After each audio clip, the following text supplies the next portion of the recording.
El libro del profeta Miqueas. Miqueas vivió en una pequeña ciudad llamada Moreset, en el reino del sur, Judá, aproximadamente en la misma época que Isaías. Los reinos del norte y el sur de Israel se habían dividido hace mucho tiempo y ambos habían estado violando su pacto con el Dios de Israel. Así que Miqueas advirtió que Dios traería al gran y malvado imperio asirio para derribar el reino del norte y devastar a Jerusalén. Y también advirtió que después de ellos, Babilonia traería una destrucción aún mayor. Como todos los profetas, Miqueas habló de parte de Dios para acusar a Israel, o como él dice en el capítulo 3, estoy lleno de poder, lleno del Espíritu del Señor, y lleno de justicia y de fuerza para declarar cómo Israel se ha rebelado. Así que la mayor parte de este libro explora las acusaciones de Miqueas y sus advertencias del juicio de Dios sobre Israel. Pero Miqueas también tenía un mensaje de esperanza que contrarrestaba estas advertencias, concerniente a la restauración que Dios traería después de su juicio. Y si profundizas en este libro con nosotros, verás cómo funciona esto. Las primeras dos secciones del libro desarrollan las acusaciones y advertencias de Miqueas contra Israel y contra sus líderes. La primera parte inicia con una descripción poética de Dios apareciendo sobre Israel, justo como lo hizo en el monte Sinaí. Aquí tenemos fuego, humo y terremoto. Pero esta vez Él no ha venido a hacer un pacto. Él ha venido a traer su juicio sobre Israel por más de 500 años de rebelión. Miqueas continúa nombrando todas estas ciudades y pueblos de Israel que son culpables de toda esta rebelión. Dios viene por ellos, pero ¿por qué exactamente? Así que Miqueas inicia un pleito con los líderes de Israel. Él dice que ellos se han vuelto ricos a través del robo y la codicia. Él alude a la historia de Acab robándose los viñedos de Nabot en Primera de Reyes capítulo 21. Pero también es porque los profetas de Israel son corruptos. Estaban bastante felices ofreciendo promesas de protección de Dios para cualquiera que pudiera pagarlas. No, dice Miqueas, Dios ha quitado su protección de Israel. En la segunda sección de las acusaciones, Miqueas describe todavía más cómo los líderes de Israel y los profetas juntos han cometido grandes injusticias. Gobiernan la tierra a través del soborno y tuercen la justicia para favorecer a los ricos. Y los pobres son privados de sus tierras, su seguridad y su esperanza. Y todo esto es una violación de las leyes de la Torá, la cual declaraba ilegal vender la tierra que le pertenecía a las familias, incluso si eran pobres. Y descubrimos que el juicio de Dios vendrá en la forma de una nación opresiva que viene a destruir al reino del norte, a Jerusalén y a su templo, el cual será reducido a ruinas. Ahora bien, estas son advertencias muy duras y no son la última palabra. Cada una de estas advertencias concluye con una impactante promesa de esperanza. Primero tenemos un poema de cómo Dios es como un pastor que rescatará y reunirá su rebaño, que es el remanente de su pueblo. Y Él los traerá todos de vuelta a los buenos pastos y será su rey una vez más. La segunda sección de advertencia concluye con esta imagen del templo de Jerusalén en ruinas.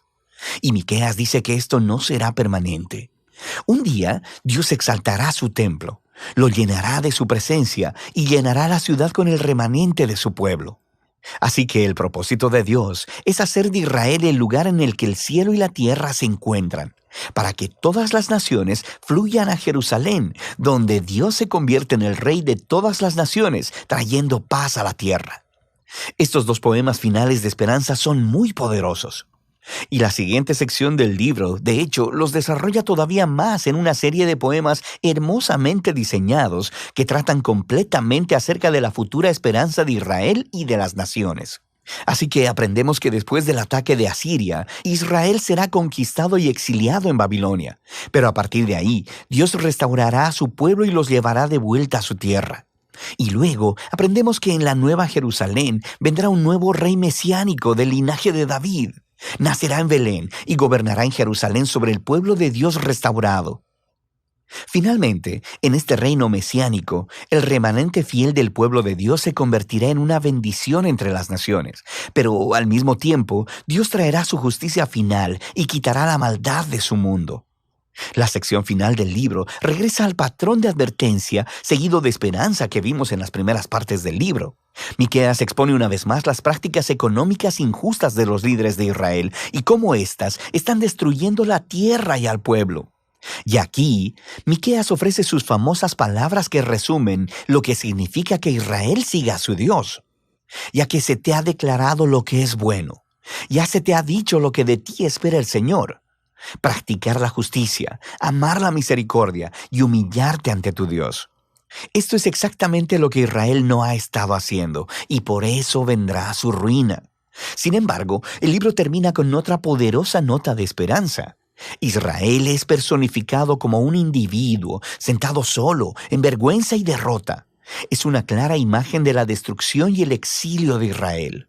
Y este individuo está esperando la misericordia de Dios y le ruega a Dios que le escuche y le perdone. Pero, ¿por qué? ¿Por qué Dios escucharía y perdonaría a su pueblo incrédulo y rebelde? Bueno, el poeta ofrece dos razones. Primero, por el carácter de Dios. ¿Qué Dios hay como tú que perdona la maldad y pasa por alto el delito? Él sabe que la misericordia de Dios es más poderosa que su ira o juicio. La segunda razón son las promesas de Dios. Él dice, muestra tu fidelidad a Jacob y tu lealtad a Abraham, como desde tiempos antiguos se lo juraste a nuestros antepasados. Estas son las últimas palabras del libro. Son una alusión a las promesas del pacto de Dios con Abraham y su familia, allá en Génesis, donde establece que todas las naciones encontrarían la bendición de Dios a través de la familia de Abraham.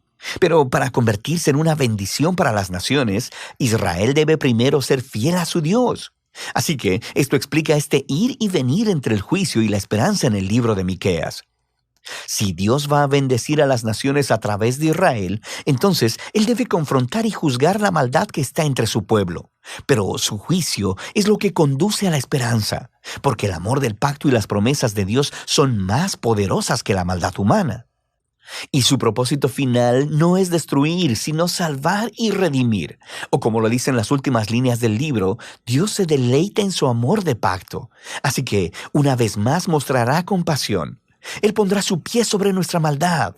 Él arrojará nuestro pecado a las profundidades del mar. Y de eso se trata el libro de Miqueas.